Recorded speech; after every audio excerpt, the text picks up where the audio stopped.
Magpipilisit tayo mga lods. Dito ang malaki. Dito naman ang panit. Ito ang pinipilisit ko. Balat. Balat pala. Ito. Balat. Tagalog ka. Maano ka. Kwalita. Tara na.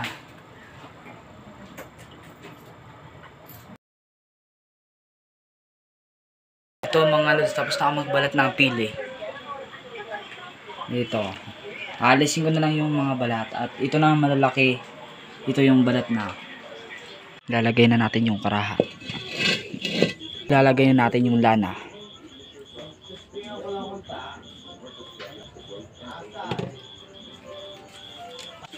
At ilalagay na natin ito na pili.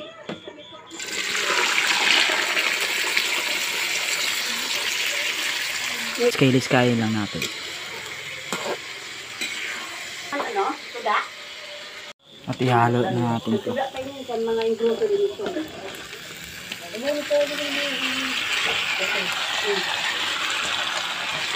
Lagyan natin ng lana.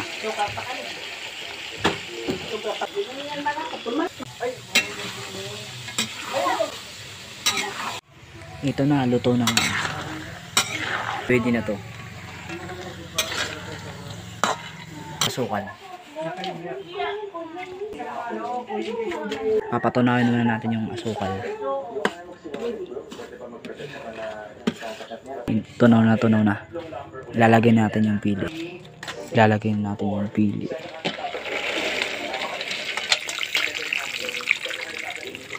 At nalagyan ko na ng vanilya. Haluin natin yan.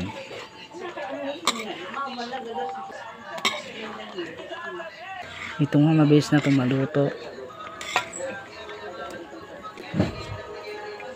Ito na, naluto ko na nga. Crispy na nga siya. Ito nga, napakaganda, napakaluto ko nga ng pili nga. Ang tawag nito ay sa amin ay coated. Ilalagay pa natin to na matamis.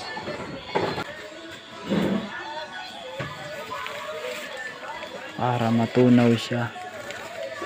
Gagawing konserba. At ilagay pa natin to na matigas. Matigas to. At tutunawin yan. Ito na, natunaw ko na nga. Pwede na to. Ito ilalagay ko na nga. Ito nilagay ko na nga. At yung pili naman. Ito mga lods. Oh. Makikita nyo, hindi pa to luto. Pag kumurot na siya, tagal-tagal pa. Ito ay ang pangalan nito sa amin ay konserba. Ito nga guys, so kumukurot na siya. Pero dapat di na siya maingay pag ginano. Pag di siya maingay, luto na siya. At kurot na. Ito ay tawag namin ay anod-anod pa. Lagyan natin ng pampaamoy ng vanilya. Mabilis na to maluto. Kunting ano na lang, mga minutes na lang. Napakasarap nito ng konserba. Ito ang negosyo ni tita. Ako lang nagluluto.